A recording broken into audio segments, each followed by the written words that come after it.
Hello everyone, welcome back. Today on Onesies, I would like to talk to you about Against the Storm. This game was featured in the Steam Base Builders Fest because it is a base building game, but I'm actually not playing this as part of the fest. I'm playing the full early access release because I got this game as a gift from Adam and Hannah. Thank you guys very much. I've been playing it a lot the past couple of weeks, and I really enjoy it, and I wanted to tell more people about it, so that's why we're here today. Now, Against the Storm is a combination of city building game or base building game and roguelike. And that might seem kind of weird because most roguelike games are like action games, you know, where you go in, you kill a bunch of guys, you get upgraded, you do a run, and then you eventually win or you die, right? And then you start over. So this game's kind of like that. It has a lot of roguelike elements. It has a lot of randomization and permanent upgrades you can get over time. But each run that you do, instead of being an action game, it is a city builder. And it's very unique, and I really enjoy it. So if you like city building games, you might want to check this one out. So when you start Against the Storm, you will first see this screen. The thing here in the middle by the volcano is the smoldering city. This is our base. And if we go down in here, you can see that I've already gotten several upgrades. There's buildings and other things going on here. Permanent upgrades that stick with me as we build various cities. But the other purpose of the screen is to pick where we're going to build our next city. You can see these that I've done recently. So let's start one, I don't know, around here. All right, now before we start actually building, we have to pick some of the things we're going to start with. We have to pick what workers we're going to start with, and then also I have some points where we can take in some extra materials. So I think let's start with these guys. They're going to bring these materials with them, and we'll talk about all this when we get in. And then I have 5 points to spend. I'm going to start with some extra wood, some extra clay, and both eggs and roots, which are food. Bring that in. They'll bring in this stuff as well, and that should do us good. There's several different difficulty levels. I've mostly played on Settler while I've been kind of getting the hang of this game. I have played Pioneer a couple of times. It is quite a bit harder. I don't even want to step into these last two because I'm gonna die for sure. Here we go. Okay, so this screen just shows us kind of our starting situation. We have a couple of buffs. We have some good conditions that may happen and some bad conditions. And here's our main screen where we're going to be playing. So basically the flow of this game is we're going to build a city, explore the surrounding forest and build buildings and take care of our people here until we can fill up this reputation bar. Once that's filled up all the way, you've won. You can leave this city. It'll be added to the map we were looking at, but you never have to come back here again. They're good. We just have to fill up that blue bar before this red bar fills up. This is the Queen's impatience. There's a queen somewhere. I haven't seen her, but she's apparently very impatient. So it's going to fill up slowly as we play, and we have to finish before it fills all the way up. If this fills up, we will lose. So that's kind of our win-lose condition. Now, there's lots of other things here on the screen, and I will try to be clear on what they are. Basically, these red buttons contain all of the different things we can build. We have different camps, which let us gather resources. We have other, houses and crafting buildings and other things. This crown is flashing and has a 3 here because we can go in here and pick from a random selection new building blueprints to add to what we can build. So out of these 4, I can pick one of them and it'll add to our build list. And we can take 3 buildings total right now. I'm not going to pick any right now. We'll come back to that later because I don't know exactly what I'm going to need yet. Over here on the left side, you can see our workers. We have some humans, we have some beavers, and some lizards. Now, each different kind of worker we have can do any job that we need done, building buildings or working in buildings, etc. But they each have slightly different needs. So if you want to keep them happy, we're going to have to build them shelter, and then they all like different kinds of complex food. Some of them like having clothes, some others don't. You can see humans like, kicking it back at the bar. Beavers like to be educated. They like the luxury of a fine wine, pickled food, etc. Lizards, I think, like brawling. They like fighting, and they're religious, I guess. So if you want to keep them all happy, you're going to have to diversify your settlement. And keeping them happy is useful because in order to get our reputation up, there's a couple things we can do. We can complete quests, which will pop up here in a little bit, and we'll talk about those. Or if we can get our different species here to be happy enough, if we pump their resolve up to these blue lines, then they will start slowly gaining us reputation. So we can complete our quests, keep our people happy, and that'll fill up this bar. Every time our reputation hits one of these blue diamonds, we'll get to pick another blueprint as well. So let's get started building this city. You always start with an ancient hearth, which is like our city center, because it's cold and rainy in this game, and everyone needs a nice fire to stand by and eat and talk and whatever. We also start with the main warehouse, which just carries all of the resources that we have. Everything else we're going to have to build. So let's start out with some shelters. So it looks like we have 11 workers, and each shelter can hold 3 people. And I have enough wood on hand to build 4 houses. So let's do that first. 1, 2, 3, 4. And then the next thing I always build is a woodcutters camp. There's different camps here that let you gather different resources. And woodcutting is especially important because, of course, we're surrounded by trees, right? We need to cut those down to get just more room to build. But also, you can see these foggy areas. They're called glades. And as we cut down the trees into them, the fog will clear and we can see what's in here. And a lot of times it's resources that we can use. Sometimes you can get like free buildings, which is nice. And then as you get farther away from your starting position, there are more dangerous glades, which can have special events that could cause you problems, but they can also get you lots of nice rewards. So wood cutting is especially important. We need to be cutting down trees all the time. Plus, all that wood that we gather, we can burn as fuel in our hearth. And we always want to have fuel. If you run out of fuel and the fire goes out, everyone is going to be pretty angry.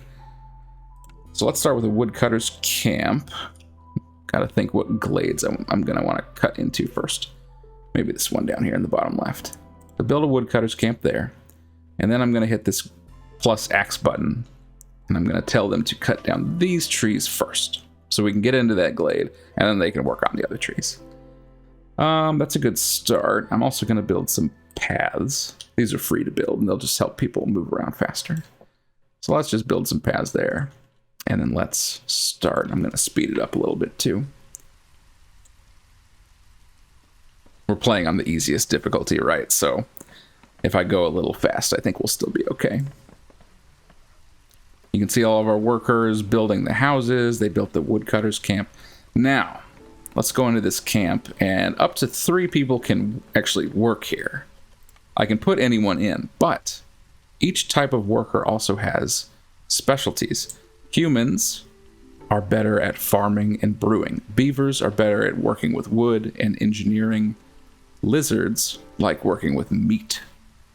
So, since we're talking about cutting down wood, if we put a human in, you can see they just start cutting down trees like normal, whatever. But if we put in beavers, they get this thing circling around them because they get a bonus.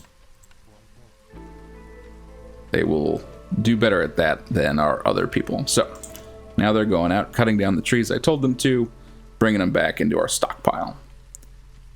As they work on that, a couple of other things popped up here. Let's look at this one. This is cornerstones. Every once in a while, the queen will say, hey, pick out a cornerstone. It's kind of like a perk.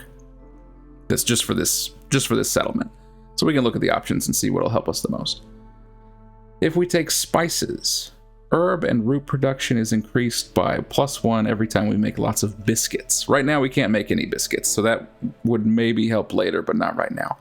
Clay delivery line will just give us 3 clay per minute the whole game, which is not bad. I do like that. There's really no downside. Safe haven lowers our hostility for every hub upgraded. Okay, so if we upgraded our hearth, our hostility would go down. I'll talk about that here in a second. I'm going to take clay delivery line because free clay is not too bad. Then we don't really have to worry about that going forward. Now let's take a look up here at the top since we were talking about hostility. You can see a couple things here. The weather right now is drizzle, which is the good weather. When it's drizzling, we get our green buffs, and these are different every time. So while it's drizzling on this map, it looks like the reputation we would gain from having happy people is doubled. And we get Aurora, which is, let's see, if our workers are getting services, then they will get a +1 boost to their resolve, so they'll be happier. So those will take effect while it is drizzling. There are two other weather types. One is clearance, which is basically nothing happens for a while, and the other one is storm. We're about to go into clearance here. Clearance, now we're not getting those green buffs. Next it's going to storm in 4 minutes of game time, and we're going to get this red buff, which basically makes everyone upset until the storm is over. Now, hostility. As we grow our civilization, cut down trees, build things, and whatever, the forest will become more hostile towards us. You can see it's affected by all these things. If the hostility gets high enough, it starts adding more bad things to the storms. So when we hit hostility level 1 and it's storming, we're going to get under an open sky as well. Villagers with this effect have soaked clothes and get a -5 penalty to their resolve if they're not housed. So that won't matter as long as everyone has a house, but otherwise everyone outside is going to be pissed, basically. All right, we did open this glade. You can see it was just a small glade, so we found some mushrooms that we can harvest and some sea marrow deposits, which we can harvest as well. Before we do that, and we do have a couple things we should start harvesting. Let's go back up here to this other blinking button. It's orders. These are basically quests that you get every map. You get to choose from a couple of options. So here, for this first one, we can either choose to sell goods, and once we've sold enough, we'll get some amber, which is kind of like gold. You can use it for just trading. We'll get some oil, and we'll get 2 new villagers. We'll also get 1 point of reputation. That's one of those bars of the blue bar. Or we can pick to have 10 planks, and once we have 10, we'll get 10 more, 10 fabric, and 10 bricks. Both of these are not bad. I think getting 10 planks is going to be easier, or we'll be able to do it faster than selling a bunch of stuff. So I'll take that one. That shouldn't be too bad to do. For this one, we can make 3 packs of crops or 3 building materials. Both probably equally easy. And we can get, +1 to pack of crop production. Planting crops is faster. We can get +1 to planks production. Box of tools, those are helpful. Let's do this one. And then for our third, we can make a bunch of things to get these 2 bonuses and some parts. Or for this one, we have to build a trading post, have 5 amber, and then we'll get tools, parts, and some biscuits. And everybody loves biscuits. We're going to take that one. So we've got our quests over here. And fulfilling those will not only get us the rewards, but it will fill up our reputation bar, which is great. Now, I've got several people not working, and we've got stuff to gather. So let's start gathering. Build some camps here. You can see when I'm starting to build a camp, it highlights everything that they can get. So I can put that there, and they'll be able to reach everything relevant there. Harvester's camp, can't get anything right now. Forager's camp, nothing. Herbalist's camp, can pick these mushrooms. So we'll build that there so they can get those. And the trapper's camp, that's going to be for like getting meat and stuff, but we haven't found any yet. We'll put our workers in. Oh, there's the storm. So now you're going to see everyone's resolve is going to go down because they hate being out in the storm. I don't blame them for that. Getting some mushrooms. And let's look at opening up another glade. One that's not too far off. How about this one? Let's go up there. And while we're waiting for them to cut down those trees, let's build some more stuff. Everybody's got a house.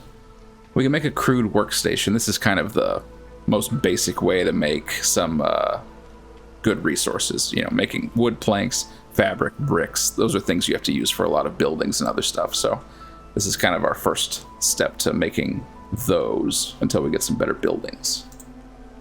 let's pick out some new blueprints while we're at it. So I can pick one of these to have, and you can see it tells you what they can make.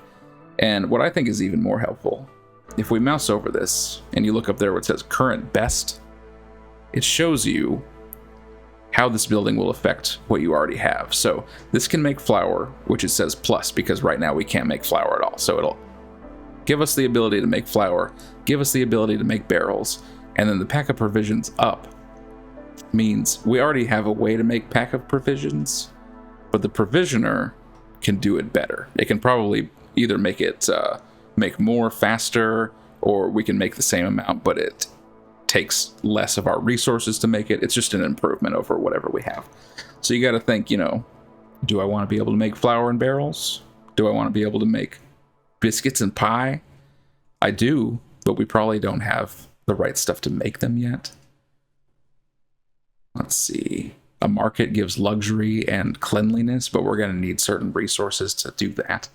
I think I'm just going to take the provision for now. And then we get another choice. So small farm, plantation, and herb garden all grow things on farmland. We haven't found any farmland yet. But we could pick one of those to make food or plant fiber. You can use to make fabric.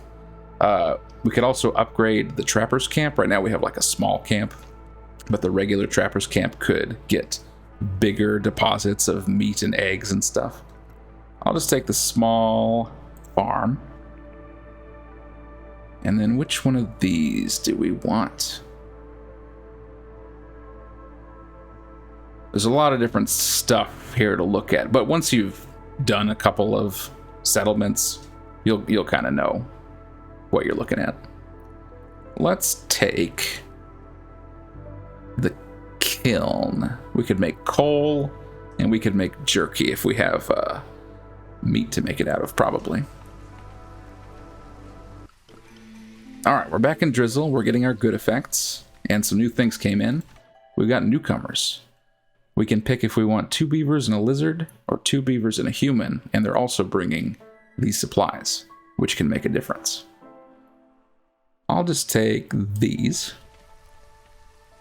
And now I'm going to have to build another house because we don't have enough houses for all of them.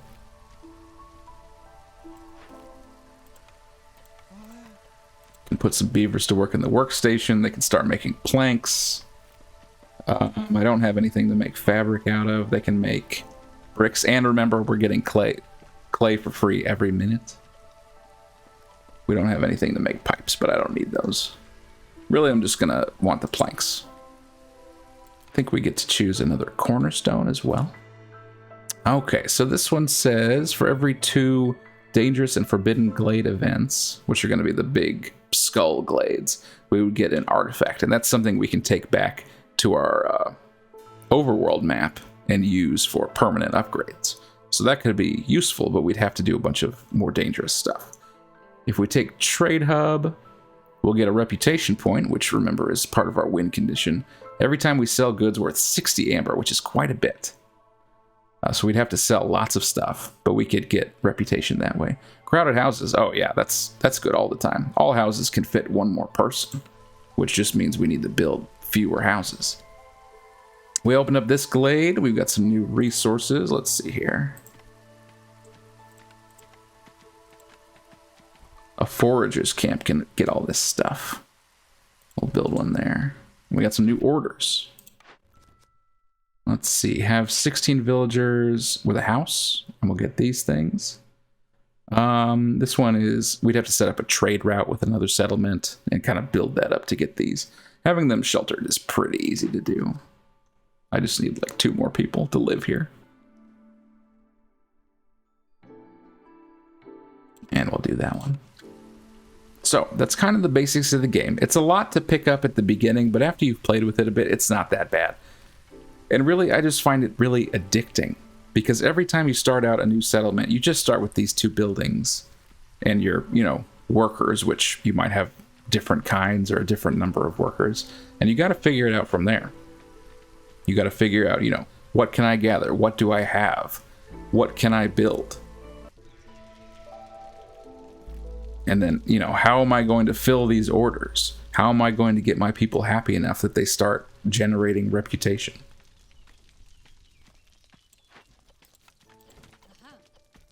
Here we go. Humans get a bonus to doing this, so I want to put them in there.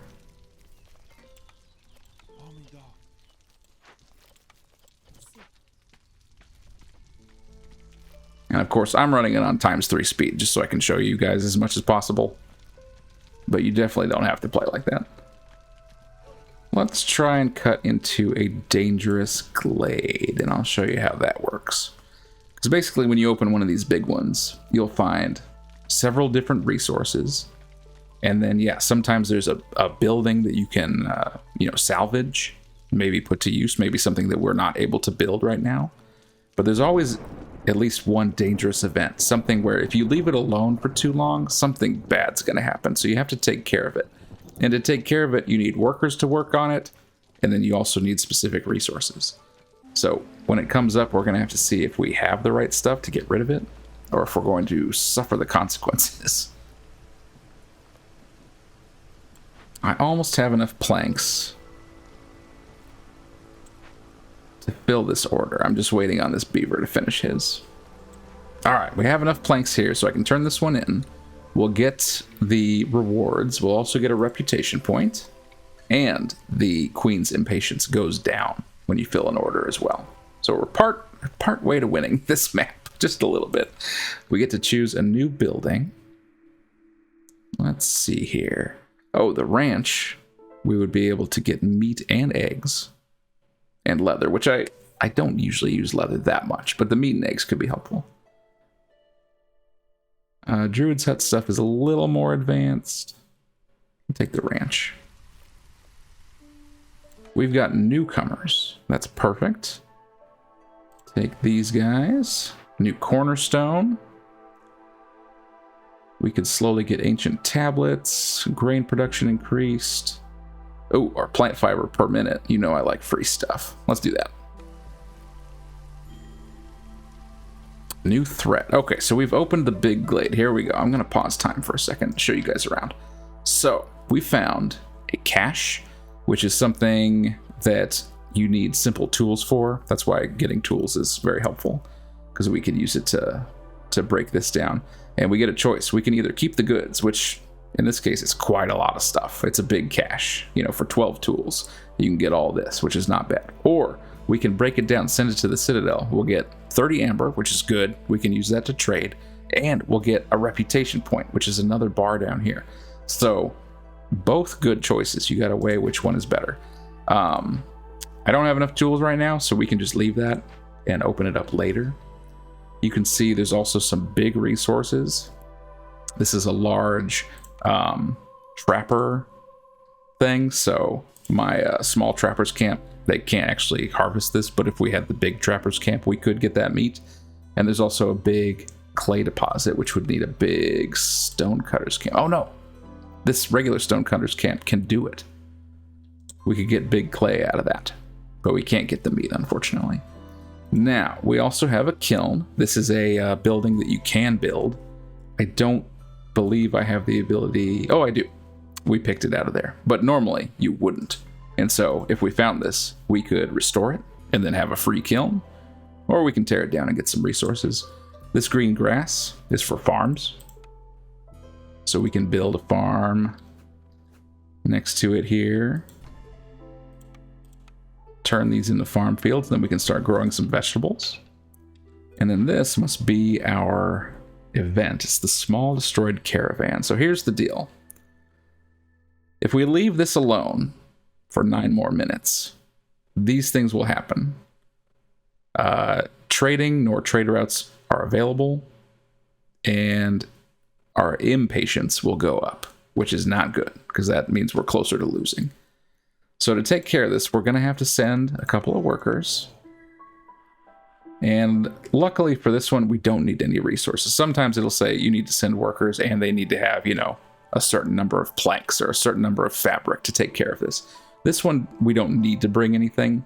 But while we're working on it, which will take a couple minutes, everyone will be unhappy. Now's a good time to do it because it's not storming. And I will just keep the goods in this case. So I'm going to send them down there. They'll take care of it. We won't be in any danger. And we'll get some stuff out of it. We have enough people sheltered, so I can turn that one in. There we go. A little more reputation for us. Some new buildings. How about the clan hall? Perfect. Everyone's down here building that farm I told them to build. Throw some people down there. They'll start growing some stuff for us. Keep our food up. Oh, and there's one other thing I want to make sure I talk about, and that's the trading post. Let's go ahead and build this. I wanted to talk about it because when I started playing this game, I ignored the trading post. I knew there was trading in this game. That's what the amber is for. But I kind of thought, I don't need that. You know, I'll just be self-sufficient. I don't need to trade with these guys. I was a fool. If you play this game, please take advantage of the trading system, because I have started using it just in the past couple of days, and it is so helpful. Okay, here's the deal. Every once in a while, a trader will show up for just a little bit, and then they'll leave, and you'll have to wait for another one to come in. But you click on the trader while they're here. He offers all these things. And here's all the stuff we have. And you trade in amber value. So any amber that we have, like I only have one now, but if we had, you know, finished some more orders or salvaged some more stuff, like earlier today, I was sitting on like 70 amber, right? And that meant I could buy tons of pie. I could just be like, hey, how about I take all your pie, all your eggs, you know, all this meat. Like, this is a lot of resources. And I could just throw all my amber at him and get all this. It was great. Not only that, if you've saved up a bunch of amber, down here, you can buy perks. You can buy new building blueprints. It's crazy.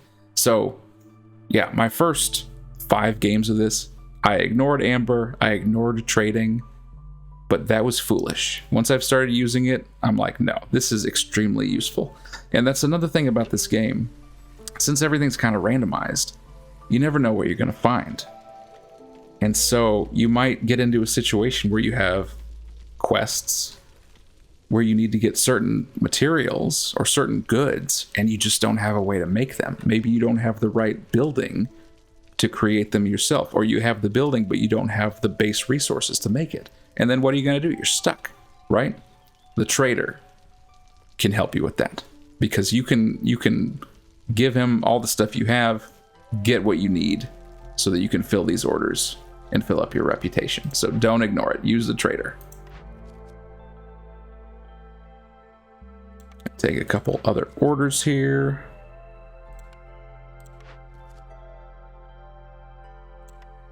There we go. So I just wanted to mention that because that's just something I picked up in the past couple of days. I was like, I was so stupid. The trading post. Like, it's one of the buildings that you can always build. Like, it is a starter building, and that's because it is important. So don't neglect it. All right, well, I think I'm going to stop there. I've talked your ear off long enough. Thanks for sticking around. I wanted to very quickly go over how this game works, because Against the Storm is just so fun. If you're like me and you love city building games because you like, you know, putting up buildings and watching your little people wander around and do their daily life stuff, but you also like roguelikes with all of the, you know, randomization and mystery, like what am I going to find? What am I going to get? How am I going to get through these challenges with what I have, having to adapt?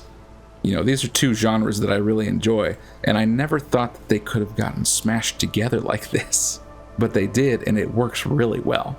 I've just been really hooked on it, and I want more people to know about it. So check out Against the Storm on Steam, see if the demo is available. If it's available, give it a try. It is currently in early access, and on the title screen they have a roadmap button. They're going to add like a new type of worker. They're going to add new perks, new buildings, you know, new everything, new events. So I'm really excited to see where this goes. There's even a lot of other features and buildings and stuff in the permanent upgrades that I haven't even reached yet because I just started recently. I know I threw a lot at you really quick there, but thanks for sticking around, and please let me know if you have any questions. If you want to see me play more of this, I would love to, so just let me know, and I'll see you guys later.